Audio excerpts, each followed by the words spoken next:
Freedom. What would you do to achieve complete and absolute freedom? Would you go against the wishes of your family and friends for it?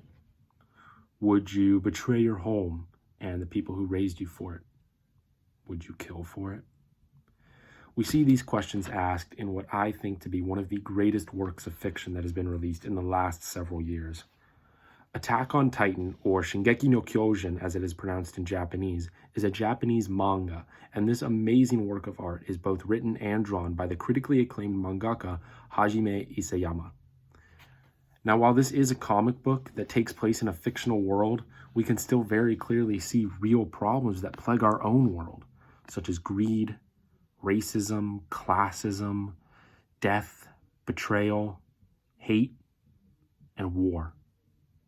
In the beginning, we see a young boy named Eren Yeager watch his mother be eaten alive by what is only known as a Titan, a giant humanoid-looking creature that eats people. Eren vows then and there to kill all Titans, and to do so joins the military. Now, in this world, all that is left of humanity hides behind 3 giant walls that they have constructed. To them, this is all they know, and every day is a struggle to survive, especially for the poor and those in the military who fight the Titans. But one day, the Titans break through one of the walls and kill about a quarter of humanity.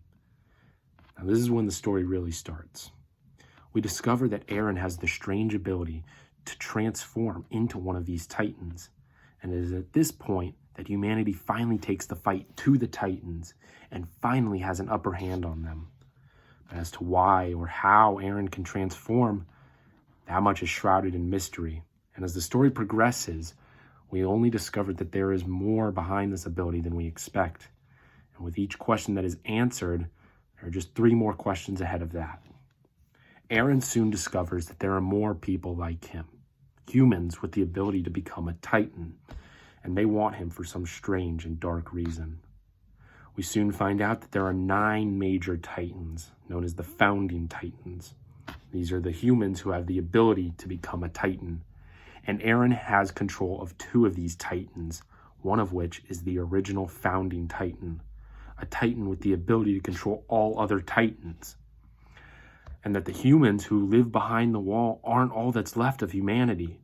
There are whole other continents of people, and those who are behind the walls are simply a race known as Eldians. And these Eldians were placed on a large island known as Paradise Island as a punishment for their ancestors making a deal with the devil, and as such are seen as devils themselves. It is at this point that Eren realizes what his true goal is, and that is to acquire absolute freedom from the world. He wishes for the freedom of all Eldians, and to do so, he is willing to wage war on the entire world, a war against all those who have wronged his people.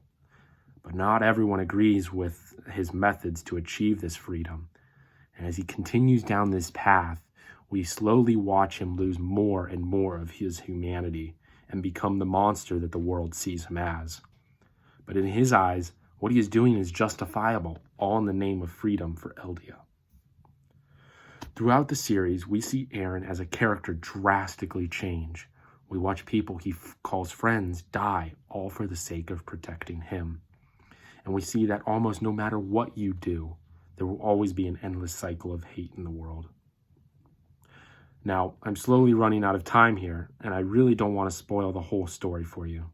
I highly recommend that you read this book, especially considering that the author has recently released the final chapter, and all of the questions that we've been wondering for years have finally been answered. I thank you for listening. We ramble on about one of my favorite books, and I wish you all a lovely day.